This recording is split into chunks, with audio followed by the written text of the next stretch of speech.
Hello, and welcome to Eric Likes Animals, the podcast that talks about environmental news stories happening around the world, along with a featured species every episode. I'm Eric Mahan. Thank you guys so much for joining me today. And a very special day it is because the podcast has officially turned 1 year old. And within this year, the podcast has created 39 episodes full of amazing animals and stories. And I hope you guys enjoyed it at least as much as I enjoyed creating the podcast. Also, throughout the year, we had about 1,360 downloads and has been at least heard on every continent minus Antarctica. Who knows, maybe one day a penguin will give it a listen. And on those continents, by the way, it has been listened to a grand total of 31 countries and or territories. So thank you guys so much for hanging out with me and listening. I hope you enjoyed it as much as I have. And I simply can't wait to see what the second year will bring. But enough about the future. Let's look back to the present and on to this podcast episode. And let's get started with some environmental news. The Chief Minister of the Indian state of Assam has had some very exciting news to share about 2022. The minister said recently that in his state there had been 0 rhinos poached in India's state parks, which is something that has not been heard since 1977. This all started in May 2021 when the Chief Minister of Assam set out to end poaching in the state's protected areas. And now, only a short 20 months later, he has shown some major first steps with the state's first full year of zero loss of rhinos to poaching. The area the minister oversees does make up the vast majority of greater one-horn rhinos, especially in India, with about 2,895 estimated to live there. So for the minister, there was a lot of pressure to get this right. And luckily, he came out swinging. The minister created a task force to protect the rhinos. First steps, creating a database, one that had all the convicted past rhino poachers on it, along with how and where they take the rhinos. The task force also monitored the phones of the convicted poachers and even had local fishermen and villagers become informants on these people. As for things the task force did in the parks themselves, the rhinos became as well guarded as any president. Highly trained police commandos patrolled the park, equipped with modern-day tech, including things like night vision and drones to help patrol the park, even in the dead of night. They also made sure to increase the number of people on patrol on full moon nights, since this is a popular period for poachers to be out hunting rhinos. They even went so far as to have 24/7 patrols near the rhinos during the monsoon season of 2022, which drove the rhinos to higher grounds, and may have been much easier targets for any poachers in the area if it weren't for the protection of the police commandos. Other colleagues of the minister have even made statements such as the program being so effective that arrests on poachers are now being measured weekly rather than monthly, like it was before. The idea is that soon the pressure of the police presence would swing the scales in favor of the rhinos, and that poachers no longer will see it worth the risk of fines and jail time for a very little chance of even getting a rhino, thus eliminating poaching together, which will help keep our chubby little unicorns nice and safe in their forest. Next up, we have the Goffin's cockatoo, which is being called the handyman of the bird world. Before we begin with this article, let's talk about intelligence. For when we look at animals and their intelligence, there are many different levels or forms of intelligence. For instance, it's one thing to be able to use a tool, it's another to be able to use a tool to get or make a tool. A great example of this is it's a higher form of intelligence for a human to carve a stick to make a spear to hunt versus a human just beating things with a stick he found to hunt. Both are tools, but carving the stick first is a sign of a higher form of thinking. So many animal behavioralists always like to test these sort of problems out, especially when from observing wild animals that have shown signs of higher thinking of using tools or making tools. Because the scientists wish to know, was this simply by accident or was there actually a train of thought for this? For example, if your dog accidentally steps on the remote and turns on the TV and is watching Nat Geo, was it by accident or did that dog truly know how to turn on the TV? And one such animal in the wild of showing higher thinking was that of the Goffin's cockatoo, where in the wild they will manufacture three different types of cutlery tools to help them extract seeds from tropical fruits. So the researchers developed a puzzle box for these cockatoos, all of which, if they can figure out the puzzle, would earn them a tasty cashew. The box itself was clear, so they could see the cashew.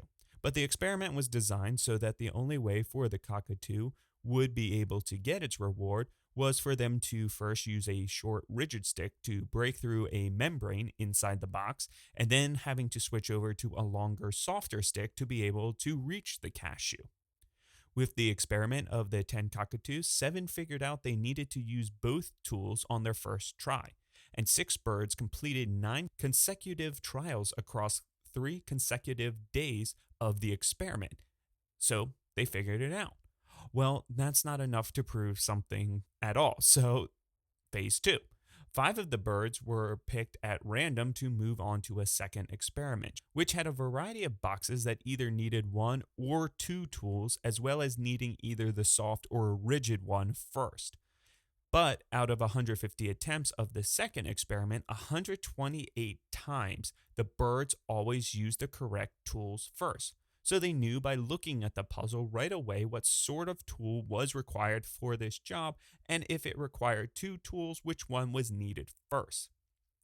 But that's still not enough. So on to a third experiment. The last experiment, 5 were picked again at random, but this time the box was placed away from the tools on a platform, meaning the birds had to fly with tools to the box. Once again, the boxes were random and either 1 or 2 tools were required. From that experiment, 3 birds always brought 2 tools with them to the box, and 2, when faced with a box that only required 1 tool, only carried 1 over. The researchers think the reason for this difference was the birds who always brought 2 tools, even if they didn't need both, simply thought better to be prepared and have it and not need it, especially if you are strong enough to carry both tools together. Because what's the harm? After all, work smarter, not harder. Then finally, a very tiny, very old mouse has just set a record. A Pacific pocket mouse named Pat Pocketed, named after Sir Patrick Stewart, just set a record for the oldest living mouse in captivity. Now, normally animals in the wild die much earlier than the ones in captivity due to no health care, and when you get old in the wild, you slow down, which means you normally can't feed yourself as well, or might more likely you get eaten because, well, you're slow. Now, Pat Pocketed was born July 14th, 2023, and set the record of being the oldest mouse under human care at 9 years and 209 days. Pat was born at the San Diego Zoo Wildlife Facility as part of their conservation breeding program to help out the remaining 3 small wild populations of the Pacific pocket mice. The Pacific pocket mouse, by the way, is the smallest species of mouse in North America. Pat Pocketed, for example, only weighs about the same as 3 pennies. Yet its small size of being able to fit in your pocket is not what gives these creatures their name. Pocket mice have these specialized cheek pockets which help store seeds and nesting materials when the mice are on the move. But please don't let their small size fool you. They are a major part of the ecosystem in helping with seed dispersal and encouraging plant growth through digging. So thankfully, that means having a great candidate like Pat Pocketed here in the breeding program means he's passing along his long life genes, which can help make sure that the individuals that do head back out into the wild from the conservation breeding program go where very few have gone before, off the endangered species list. And that is your environmental news. Did you know, by the way, speaking of the environment, that it has its own maid service? Now, you may have known about vultures already, but there are far more members of Mother Nature's maid service helping out, and today we're going to be talking about a very important member of that crew, the American burying beetle. Now, the American burying beetle is the largest member of the Carrion beetle family, a family known for eating and using carrion, aka dead animals, for either food or reproduction purposes. The American burying beetle is calling home to about 6 states in the United States, them being Arkansas, Kansas, Massachusetts, Nebraska, Ohio, Oklahoma, Rhode Island, South Dakota, and Texas. The habitat of this beetle is pretty widespread, being found in prairies, open woodlands, scrublands, and forest edge. The three important factors, however, that seem to decide within these areas if they would be found there or not are the areas need to have a very low or no human presence, good soil for them to bury their food, and, well, plenty of dead things for them as well. The beetles themselves are about 2 inches in length, and they weigh about 1.7 to 10.5 ounces or 48 to 297 grams. They also can live for about a year. The American burying beetles are shiny black and orange in color. They are easily identified by the orange spots on their wing covers. However, that is a common look for other burying beetles, but the main thing that separates them in looks, besides their size, is the large orange spots on the hard shell-like covering just behind their head, which is something not found in other carrion beetles. The American burying beetle has also an orange spot on its head between the eyes, along with each antenna having a large orange segment that forms kind of a ball at the tip of their antennas. Those antennas, by the way, are also full of specialized organs at the tip that can detect dead animals. The dead animals can be picked up by these antennas even after just simply dying only a couple hours before. And the antennas can pick up a dead animal scent from about 2 miles away. The burying beetle have been known to actually fly 18 miles in a single night just in search for some food. So with those statistics, you may be surprised that it would be as difficult to find dead things, because they're not really that picky. They will eat dead animals, including birds, fish, mammals, and really any other organism. The American burying beetle are really like little nighttime elves that help clean up the day's mess out in the wilderness. And especially so that they are nocturnal, so they're going out at night looking for food. And when they do find some, they are not really the most sharing type. After flying to these tasty meals, they start eating and they might not always finish it. And good carcasses are kind of hard to find sometimes. So when they are done, they will actually bury it for later so that other beetles and scavengers can't pick it off. Hence the burying portion in their name. Luckily, they don't always have to bury their food alone. But normally in that case, it's not because they want to share, it's because that carcass specifically is not for eating, it's for breeding. Breeding happens in the summer months for the adult American burying beetle. Reproductive activity for the American burying beetle usually begins in May or June. Once nighttime temperatures in the general area approach 59 degrees Fahrenheit consistently, and they normally stop breeding around mid-August. Immediately upon emerging from their winter hibernation, American burying beetles begin searching for a mate in a properly sized carcass for reproduction. Males will try and find a good sized carcass, and if he gets there and no female is there, he will actually send out a pheromone to try and bring one in. However, that normally does bring in multiple females and multiple males. And like I said, they're not really about sharing. So the males and females will start actually battling each other over the carcass until only the strongest male and female are left. Then the new couple will start to strip the carcass of feathers, fur, scales, really whatever's on this carcass, and then proceed to roll up the carcass into a tiny ball. After that, the real fun begins. The couple will then spread anal and oral fluids all over the carcass to preserve it and make it last.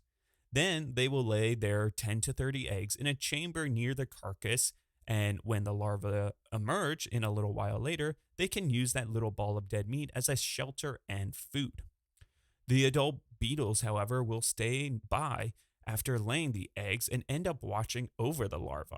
When the larvae first emerge, the parents will actually regurgitate food down to the larvae till they are big enough to start feeding on the carcass themselves. Very loving parents. Then the larvae will feed on the carcass for a couple of weeks. Now during that time, the parents will still stay around, and they will actually take care of the carcass ball, all the while to ensure their children always have some food. The parents end up removing fungus that may start to grow on the ball and will regularly apply the antibacterial secretions of oral and anal fluids to make sure their rotting carcass actually doesn't rot away and leave their kids without food. Then, when the larvae get big enough, they will pupate, and after a month or so, the pupates will hatch into full-blown adult burying beetles. ready to start cleaning up whatever dead animals they can find. Then, normally around early fall, the American burying beetle will start to bury themselves and, well, hibernate over winter, and will emerge once spring comes around. And for all the offspring of the last year, they will now take the place of their parents the year before and help start cleaning up the woods and breeding. Because don't forget, the burying beetle only lives for about a year. So each year is a different generation of beetles taking care of the wood's carcasses, which helps keep fly populations and ant populations down and in check by taking out carcasses before flies and ants can even get a chance to get to them. The beetles also help prevent disease for wildlife and humans by taking care of carcasses, and of course, by eating the carcasses and, well, pooping, they help fertilize the forest floor. The beetles are also a very tasty snack for a variety of animals that include, but not limited to, skunks, crows, box turtles, raccoons, and yes, even coyotes.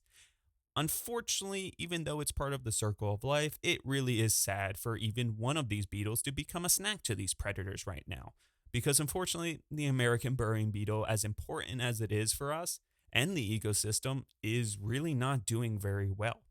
The IUCN Red List has them listed as critically endangered with a population trend currently unspecific, so they're not really positive in which direction right now the population is going. The American burying beetle are currently found in a small population in about 6 states, but used to be found in 35 states and parts of Canada.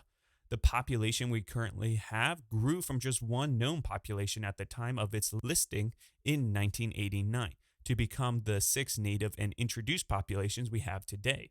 The reason for the beetle's decline is a mix of things. The first, destruction of habitat for oil and gas production, as well as just habitat loss for basic human growth. The habitat destruction has unfortunately led to more than just basic loss of habitat and places for them to live. Due to humans and our bad habit of not taking care of even our own areas, we're leaving litter and other things lying around in our cities and towns. And animals like raccoons, foxes, possums, skunks, and crows have had population increases and have gotten footholds in some areas that they would naturally not have as good of a spot in, giving these animals a upper hand at getting to and eating carcasses before the beetles ever get a chance to. Meaning not only do they have less habitat, they also have less chances to eat in that habitat.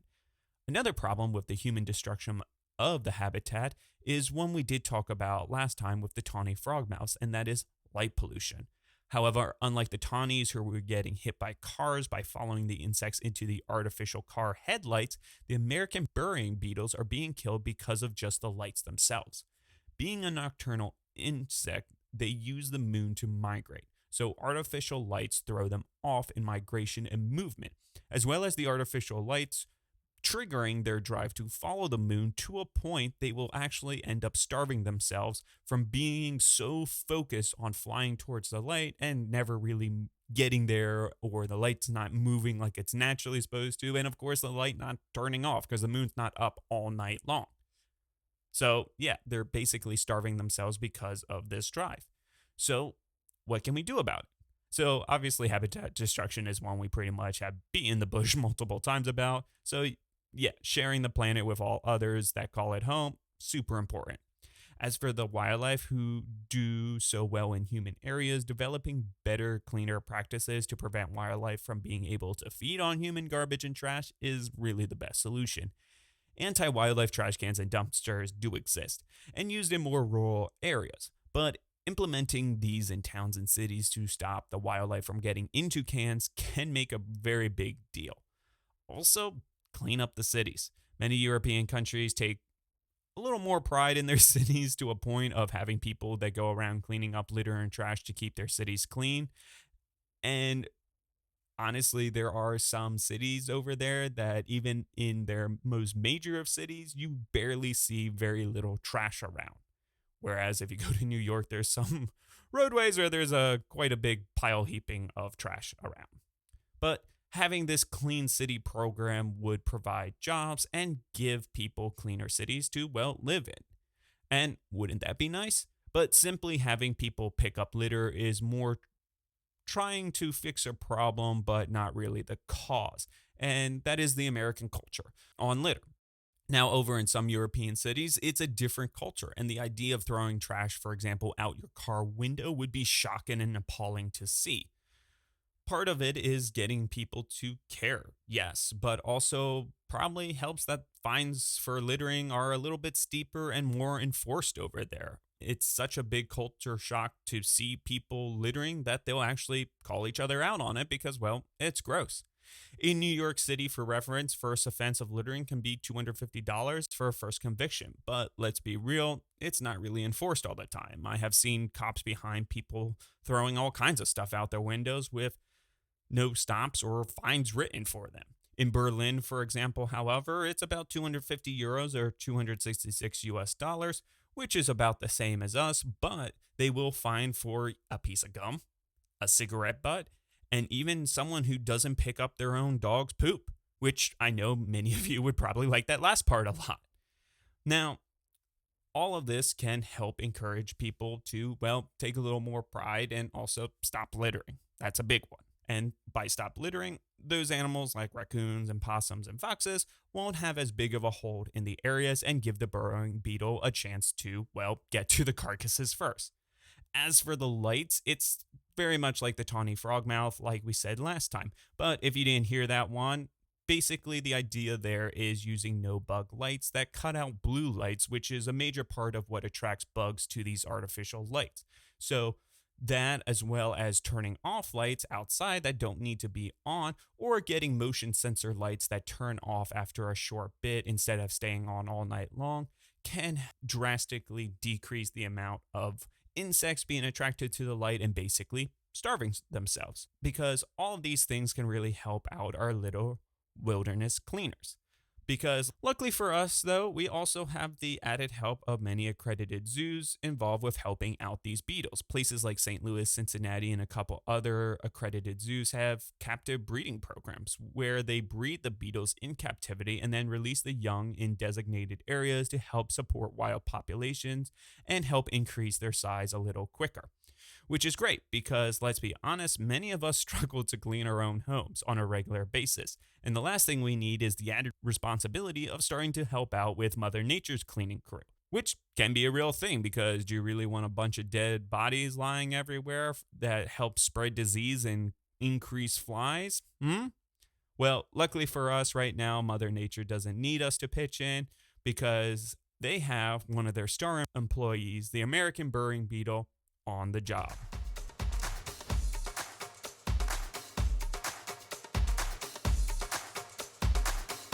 And that's the show. Thank you guys so much for joining me today and hearing about the American burrowing beetle. I hope you enjoyed hearing about them and have a new appreciation for what they do to keep the wilderness clean and safe. As always, make sure to check me out on my social media pages for some bonus content. You can check me out at either Facebook, Twitter, and TikTok. As well as, if you ever need to, you can always email me at ericlikes.animals@gmail.com. Links and information will be provided below in the episode footer. Now, that's it. That's the 1 year anniversary episode. Done. I started this podcast talking about a cool snail that had an iron shell and basically lived in the ocean on a volcano. So it only seemed right for me for my 1 year anniversary to talk about another crazy invertebrate, a beetle that makes weird dead meat nurseries for its young. If you haven't guessed yet, I do like the weird, unheard of animals to talk a lot about on this show. Can't wait to figure out what I'm going to talk to you guys about next time. But until then, thank you for listening and thank you for making the first year so great. I can't wait for you guys to come join me again on the next episode. Until then, see you next time.